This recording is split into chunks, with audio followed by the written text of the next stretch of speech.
মেঘালয়ৰ পূব অংশত অৱস্থিত জয়ন্তীয়া হিলৰ গড় উচ্চতা প্ৰায় 900 মিটাৰতকৈ অধিক অৰ্থাৎ 3000 ফুট। এই অঞ্চল পৰ্যটকৰ আকৰ্ষণৰ কেন্দ্ৰবিন্দু হোৱাৰ মূলতেই হ'ল মনোৰম প্ৰাকৃতিক দৃশ্য, গুহা আৰু ৱাটাৰফলসমূহ।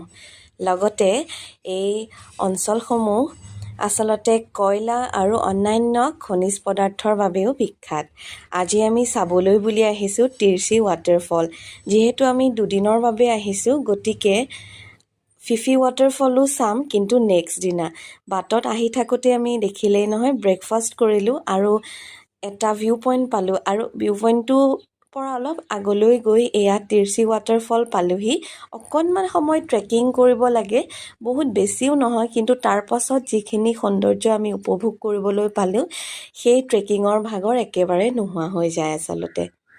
কেতিয়াবা মানুহে আমাক নিৰাশ কৰিব পাৰে, কিন্তু প্ৰকৃতিয়ে কেতিয়াও আচলতে সৌন্দৰ্যৰ ক্ষেত্ৰত আমাক নিৰাশ নকৰে।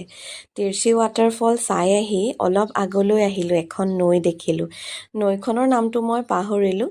তাতে ৰৈ আমি লাঞ্চ বনাই খালোঁ। একেবাৰে সাধাৰণভাৱে দালি আৰু আলু ভাজিৰে বিৰাট তৃপ্তিৰে খালোঁ, কাৰণ নৈ পাৰত যে বহি খালোঁ